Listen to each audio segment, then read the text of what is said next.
ಅಕ್ಷಯ್ ತುಂಬ ಚೆನ್ನಾಗಿ ನೆನಪಿದೆ. ಮತದಾನದ ಬಳಿಕ ದಾವಣಗೆರೆ ದಕ್ಷಿಣದಲ್ಲಿ, ಅದರಲ್ಲೂ ಅಲ್ಪಸಂಖ್ಯಾತರ ವಿಭಾಗದಲ್ಲಿ ಆದಂಥ ಲೆಕ್ಕಾಚಾರಗಳು. MLC ಜಬ್ಬಾರ್ ಅವರನ್ನು ಅಲ್ಪಸಂಖ್ಯಾತ ರಾಜ್ಯಾಧ್ಯಕ್ಷ ಸ್ಥಾನದಿಂದ ತೆಗೆದುಹಾಕಿದ್ರು. ಆವಾಗ ನೀವು ಹೇಳ್ತಾ ಇದ್ರಿ, ಒಳ್ಳೇದಾಯಿತು ಬಿಡಿ ಸ್ವಾಮಿ, ಅವ್ರು ಅಲ್ಪಸಂಖ್ಯಾತರು ರಾಜ್ಯಾಧ್ಯಕ್ಷರು ಆಗಿದ್ದಾರೆ ಅಂತ ಗೊತ್ತಾಗಿದೆ ತೆಗೆದುಹಾಕಿದ ಮೇಲೆ ಅಂತ. Yes, fair and enough. ಮತ್ತೊಂದು ಕಡೆ ಸಾಕಷ್ಟು ಜಮೀರ್ ವಿಚಾರದಲ್ಲಿ ಆರೋಪಗಳು ಬಂದು ಎಷ್ಟೋ ಮಟ್ಟಿಗೆ ಮೀಡಿಯಾದಲ್ಲಿ ಟರ್ನ್ಔಟ್ ಇಷ್ಟ ಆಗ್ಬಿಡ್ತಂದ್ರೆ ಜಮೀರ್ JDS ಹೋಗ್ಬಿಡ್ತಾರಂತೆ ಅಂತ. ಬುಲ್ಶಿಟ್. ಹೇಗೆ ವರದಿ ಮಾಡ್ಬೇಕು ಹಂಗೆ ಮಾಡಬೇಕು. ಇಂಥ ಸಂದರ್ಭದಲ್ಲಿ ಜಮೀರು ಒಂದು ಕಡೆ, ಜಮೀರ್ ಟಾಪಿಕ್ ಮತ್ತೆ ತಗೋತೀನಿ, ಎಲ್ಲವನ್ನ ಕೂಲಾಗಿ ಸೈಲೆಂಟ್ ಟ್ರಬಲ್ ಶೂಟರ್ ಆಗಿ ಮಾಡಿದವರು ರಿಜ್ವಾನ್ ಅರ್ಷದ್. ಏನಂತೀರ? ಖಂಡಿತವಾಗಿ ರಿಜ್ವಾನ್ ಅರ್ಷದ್, ನಾವು ಈ ಹಿಂದಿನ ಡಿಸ್ಕಷನಲ್ಲೂ ಕೂಡ ಅದನ್ನು ಹೇಳಿದ್ವಿ. ರಿಜ್ವಾನ್ ಅರ್ಷದ್ ಅವರನ್ನು ಯಾಕೆ ಅಪ್ರಿಷಿಯೇಟ್ ಮಾಡಬೇಕು ಅಂತ ಹೇಳಿದ್ರೆ, ಇದು ಎಲ್ಲೋ ಪ್ರತಿಭಟನೆ ಆಗ್ತಾ ಇರುತ್ತೆ, ಅವರನ್ನು ಹೋಗಿ ಸಮಾಧಾನ ಮಾಡಬೇಕು. ಸಮಾಧಾನ ಮಾಡುವಂತಹ ವ್ಯಕ್ತಿಯ ಮೇಲೇನೆ ಪ್ರತಿಭಟನಾಕಾರರು ಸಿಟ್ಟಾದಂತಹ ಸಂದರ್ಭದಲ್ಲಿ ಸಮಾಧಾನ ಮಾಡಲಿಕ್ಕೆ ಹೋದಂತಹ ವ್ಯಕ್ತಿ ಅದನ್ನ ಯಾವ ರೀತಿ ಹ್ಯಾಂಡಲ್ ಮಾಡ್ತಾರೆ ಎನ್ನುವಂಥದ್ದು ವೆರಿ ಇಂಪಾರ್ಟೆಂಟ್. ಆ ಹಿನ್ನೆಲೆಯಲ್ಲಿ Rizwan Arshad did wonderful job. Davanagere ದಕ್ಷಿಣ ವಿಧಾನಸಭಾ ಕ್ಷೇತ್ರದಲ್ಲಂತೂ ಖಂಡಿತವಾಗಿ ಕಾಂಗ್ರೆಸ್ನ ಈ ಗೆಲುವಿನ ಕ್ರೆಡಿಟ್ ಏನಿದೆ, ಆ ಗೆಲುವಿನ ಕ್ರೆಡಿಟ್ ಅಲ್ಲಿ ರಿಜ್ವಾನ್ ಅರ್ಷದ್ ಅವರಿಗೂ ಕೂಡ ಪಾಲು ಹೋಗ್ಬೇಕು. ಜಮೀರ್ ಅಹಮದ್ ಖಾನ್ ಬಂದರು, ದಾವಣಗೆರೆ ದಕ್ಷಿಣಕ್ಕೆ ಬಂದರು, ಶಾಮ್ನವರು ಮಲ್ಲಿಕಾರ್ಜುನ್ ಅವರನ್ನು ಭೇಟಿ ಆದರು, ಮಾತಾಡಿದ್ರು, ಕೈ ಎತ್ತಿದ್ರು. ಆದರೆ ಜಮೀರ್ ಅಹಮದ್ ಖಾನ್ ಜನರ ಬಳಿ ಹೋಗಲಿಲ್ಲ, ಕಮ್ಯುನಿಟಿಯ ಜನರ ಬಳಿ ಹೋಗಲಿಲ್ಲ. ಆ ಕೆಲಸವನ್ನು 10-15 ದಿನಗಳ ಕಾಲ ನಿರಂತರವಾಗಿ ಟಿಲ್ ಸಮರ್ಥ ಅವರ ನಾಮಿನೇಷನ್ ಡೇಟ್ನಿಂದ ಹಿಡಿದು ಟಿಲ್ ಎಲೆಕ್ಷನ್ನ ಪ್ರಚಾರದ ಅಂತಿಮ ದಿನದವರೆಗೂ ಕೂಡ ಆ ಕೆಲಸವನ್ನು ಮಾಡಿದ್ದು ಯಾರು ಅಂತ ಹೇಳಿದ್ರೆ ರಿಜ್ವಾನ್ ಅರ್ಷದ್. ತುಂಬ ಹ್ಯಾಂಡಲ್ ಮಾಡಿದ್ದಾರೆ. ಅಂದರೆ ಕರೆದು ಅವರೇ ಹೇಳಿದಾಗೆ ಎಲ್ಲರನ್ನ ಕರೆದು ಪರಿಸ್ಥಿತಿಗಳನ್ನು ವಿವರಿಸಿ, ಅನಿವಾರ್ಯತೆಗಳನ್ನು ತಿಳಿಸಿ, ಅವರಿಗೆ ಈ ಥರ ಕನ್ವಿನ್ಸ್ ಮಾಡಿ, ಬೇಡ ನೀವು ಪಕ್ಷದ ವಿರುದ್ಧ ಹೋಗಬಾರ್ದು ಅಂತೇಳಿ ಅವರನ್ನು ಕನ್ವಿನ್ಸ್ ಮಾಡೋದಿದೆಯಲ್ಲ, ಅದು ಅತ್ಯಂತ ದೊಡ್ಡ ಟಾಸ್ಕ್. ಆ ಟಾಸ್ಕಲ್ಲಿ ಯಾರಾದರೂ ಬ್ಯಾಕ್ ಎಂಡಲ್ಲಿ ಯಾರಾದರೂ ವಿನ್ ಆದ್ರು ಅಂತ ಹೇಳಿದ್ರೆ ಅವ್ರ ಪ್ರಕಾರ ಈಸ್ ಎ ಎಮರ್ಜಿಂಗ್ ಲೀಡರ್. ಅವರು ಒಬ್ಬ ಎಮರ್ಜಿಂಗ್ ಲೀಡರ್. ಈಗ ರಿಜ್ವಾನ್ ಅರ್ಷದ್ ಆ ಲೆಕ್ಕಾಚಾರದಲ್ಲಿ ನೋಡಿದ್ರೆ ಮುಸಲ್ಮಾನ ಕಮ್ಯುನಿಟಿಯಲ್ಲಿ ಬಹುಶಃ ಕಾಂಗ್ರೆಸ್ನಲ್ಲಿ ಒಂದು ಆಸ್ಪಿರೆಂಟ್ ಆಗಿ ಒಂದು ತುಂಬಾ ಹೋಪ್ ಕ್ರಿಯೇಟ್ ಮಾಡಬಹುದಾದಂಥ ಒಬ್ಬ ಮುಸಲ್ಮಾನ ನಾಯಕರಾಗಿ ಅವರಿಗೆ ಕೊಟ್ಟ ಜವಾಬ್ದಾರಿಯನ್ನು ಅವರು ಸಮರ್ಥವಾಗಿ ನಿರ್ವಹಿಸಿದ್ದಾರೆ ಅಂತೇಳಿ ಖಂಡಿತವಾಗಿ ಹೇಳ್ಬೋದು. ಇಲ್ಲ, ನಾವು ಕೂಡ I think southern star hotel ಅನ್ಕೋತೀವಿ, ಅಲ್ಲಿ ಅವ್ರದ್ದೊಂದು ಕಾನ್ಕ್ಲೇವ್ ಮಾಡಿದ್ವಿ. ಅದ್ರ ಕಂಪ್ಲೀಟ್ ಜವಾಬ್ದಾರಿ ನೀವು ತೊಗೊಂಡಿದ್ರಿ, ಅವ್ರನ್ನ ಲೈನ್ ಅಪ್ ಮಾಡೋದ್ರಿಂದ ಹಿಡಿದು. ಬಟ್ ಆ ಮನುಷ್ಯ ದ ವೇ ಆಫ್ ರೆಸ್ಪಾನ್ಸ್ ಎಷ್ಟು ಕೂಲಾಗಿ ಬಂದರು ಅಂದರೆ, ಒಂದು 100-150 ಜನ ಕಾರ್ಯಕರ್ತರಿದ್ದರು, ದೊಡ್ಡ ದೊಡ್ಡ ನಾಯಕರುಗಳಿದ್ರು, 2-3 ಜನ MLAಗಳಿದ್ರು ಅಲ್ಲಿ, ಶಿಗ್ಗಾವಿ MLA ಸೇರಿದಂತೆ. ಅವರು ನಮ್ಮ ಹತ್ರ ಬಂದ್ಬಿಟ್ಟು ಎಷ್ಟು ಪೊಲೈಟ್ ಆಗಿ, ಲೇಟ್ ಆಯ್ತಾ, ಸಾರಿ, ವಿಲ್ ಸ್ಟಾರ್ಟ್ ಅಂತ ಹೇಳಿ ಶುರು ಮಾಡಿದ್ರು. ಬಟ್ ಅವರು ಒಂದೊಂದೇ ಪ್ರಶ್ನೆಗಳನ್ನ ಕೇಳ್ತಾ ಹೋದಾಗ ಅವ್ರು ಕೊಟ್ಟಂಥ ಉತ್ತರ is no more state leader ಅನ್ನಿಸ್ತು. ರಾಷ್ಟ್ರೀಯ ಮಟ್ಟದಲ್ಲಿ ಈಗ ಜಮೀರ್ ಹೇಗೆ ಕೇರಳ ಚುನಾವಣೆ, ಅಸ್ಸಾಂ ಚುನಾವಣೆ, ತೆಲಂಗಾಣ ಚುನಾವಣೆ ಓಡಾಡ್ತಾರೆ, ರಿಜ್ವಾನ್ ಅರ್ಷದ್ ಕೂಡ ಮಂತ್ರಿ ಆಗಬೇಕಾಗಿರುವಂಥ ಮೆಟೀರಿಯಲ್.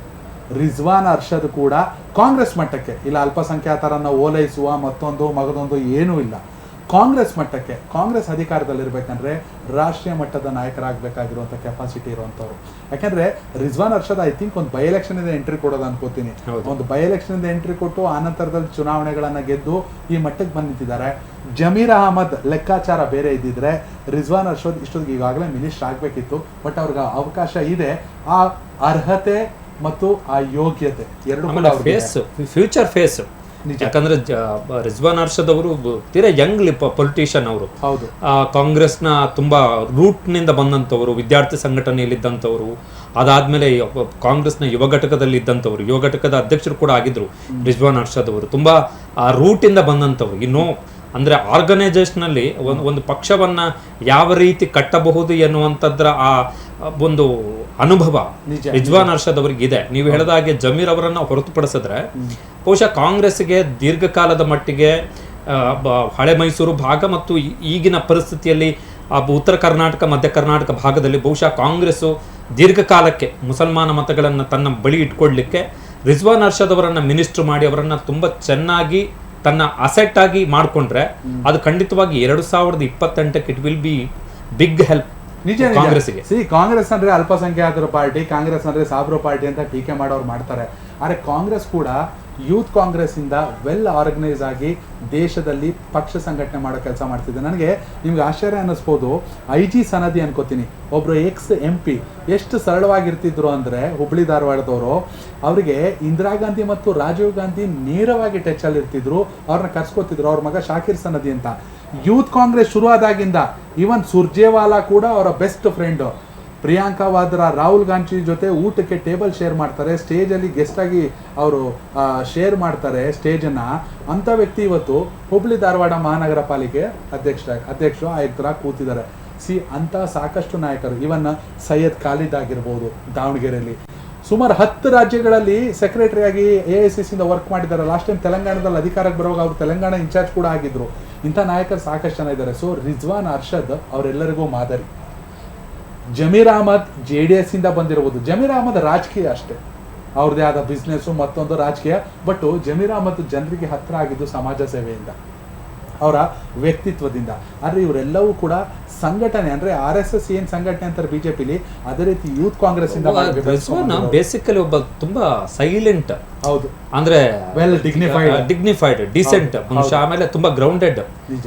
ಈಗ ನೀವು ಹೇಳಿದ್ರೆ ಅದನ್ನ ಏನು ಅಂತ ಹೇಳಿದ್ರೆ, ಏನೋ ಅಬ್ರ, ಏನೋ ಶೋ ಆಫ್ಗಳು, ಏನೋ ಬಿಲ್ಡಪ್ಗಳು, ಏನೋ ಒಪ್ಪಿಸ್ಕೊಂಡು ಶೋ ಮಾಡೋದು, ಆ ತರದ ಬಾಡಿ ಲ್ಯಾಂಗ್ವೇಜ್ ಎಲ್ಲ ರಿಜ್ವಾನ್ ಅರ್ಷದ್ ಅವ್ರಿಗಿಲ್ಲ. ಈಗ ತುಂಬಾ ಗ್ರೌಂಡೆಡ್. ಈಗ ಸಿಕ್ಕಿದ್ರೆ ನೀಟಾಗಿ ಮಾತಾಡ್ತಾರೆ, ರೆಸ್ಪಾನ್ಸ್ ಮಾಡ್ತಾರೆ. ಯಾಕೆ ಇದನ್ನ ಹೇಳ್ತಾ ಇದ್ದೀನಿ ಅಂತ ಹೇಳಿದ್ರೆ, ಈಗ ಶ್ರೀನಿವಾಸ್ ದಾಸ್ ಕರಿಯಪ್ಪ ಅವರ ಇಂಟರ್ವ್ಯೂ ಮಾಡೋದಂಥ ಸಂದರ್ಭದಲ್ಲಿ ನಾವು ಇಂಟರ್ವ್ಯೂ ಎಲ್ಲ ಮುಗಿದಾದ್ಮೇಲೆ we try to off the record ನಾವು ಶ್ರೀನಿವಾಸ್ ದಾಸ್ ಕರಿಯಪ್ಪ ಅವ್ರ ಜೊತೆ ಮಾತಾಡಕ್ಕೆ ಟ್ರೈ ಮಾಡಿದ್ವಿ. ಅವರ ರೆಸ್ಪಾನ್ಸ್ ಹೇಗಿತ್ತು ಎನ್ನುವಂಥದ್ದು ಗೊತ್ತಾಗ್ಬಿಡುತ್ತೆ ನಮಗೆ. ಈ ಮನುಷ್ಯ ಏನು ಯಾವ ಲೆವೆಲ್ಗೆ ಎಲೆಕ್ಷನ್ ಮಾಡ್ಬೋದು ಅಂತೇಳಿ. ಸೊ ರಿಜ್ವಾನ್ ಅರ್ಷದ್ ಆ ಹಿನ್ನೆಲೆಯಲ್ಲಿ ನೋಡಿದ್ರೆ, ಜೊತೆಗೆ ಈಗ ದಾವಣಗೆರೆ ದಕ್ಷಿಣ ವಿಧಾನಸಭಾ ಕ್ಷೇತ್ರದಲ್ಲಿ ಮುಸಲ್ಮಾನರಿಗೆ ಟಿಕೆಟ್ ಕೈತಪ್ಪಿದ ಹೊರತಾಗಿಯೂ ಕೂಡ ಕಾಂಗ್ರೆಸ್ ಅನ್ನು ಗೆಲ್ಲಿಸಿಕೊಂಡು ಬಂದ ಕಾರಣಕ್ಕೋಸ್ಕರ ಬಹುಶಃ ಇನ್ನೇನು ಕ್ಯಾಬಿನೆಟ್ ಎಕ್ಸ್ಪ್ಯಾನ್ಷನ್ ಆಗುತ್ತೆ ಅಂತೇಳಿ ಏನು ಲೆಕ್ಕಾಚಾರ ಇದೆ. ಬಹುಶಃ ಕಾಂಗ್ರೆಸ್ನವರು ಒಂದು ಸ್ವಲ್ಪ ಬ್ರಾಡ್ ಮೈಂಡೆಡ್ ಆಗಿ, ಫ್ಯೂಚರಿಸ್ಟಿಕ್ ಆಗಿ, ಜೊತೆಗೆ ಇವತ್ತು ಬಂದಿರುವಂತಹ 5 ರಾಜ್ಯಗಳ ಫಲಿತಾಂಶವನ್ನು ಒಂಚೂರು ತಲೆಯಲ್ಲಿ ಒಂಚೂರು ಹೋದ್ರೆ, ಹೋಗುತ್ತೆ ಅಲ್ವೋ ಗೊತ್ತಿಲ್ಲ, ಹೋದ್ರೆ ಬಹುಶಃ ರಿಜ್ವಾನ್ ಅರ್ಷದ್ ಅವರನ್ನ ಇನ್ನೊಬ್ಬ ರಿಜ್ವಾನ್ ಅರ್ಷದ್ ಅವರನ್ನ ಶಿವಾಜಿನಗರದ ಶಾಸಕರು ರಿಜ್ವಾನ್ ಅರ್ಷದ್ ಅವರನ್ನ ಬಹುಶಃ ಮಂತ್ರಿ ಮಾಡಿ ಅವರನ್ನ ಪಕ್ಷಕ್ಕೆ ಜೊತೆಗೆ ಮುಂದಿನ ಚುನಾವಣೆಗೆ ಸಮರ್ಥವಾಗಿ ಬಳಸ್ಕೊಳ್ಬಹುದು. ಕಾಂಗ್ರೆಸ್ ಹೇಗಿದೆ ಅಂತ ಹೇಳಿದ್ರೆ, ಬುಡಕ್ ನೀರು ಬರೋವರೆಗೆ ಅವರು ಒಂಚೂರು ಎಚ್ಚೆತ್ಕೊಳ್ಳಲ್ಲ, ಅವ್ರದ್ದು ಅದೊಂದು ಸಮಸ್ಯೆ.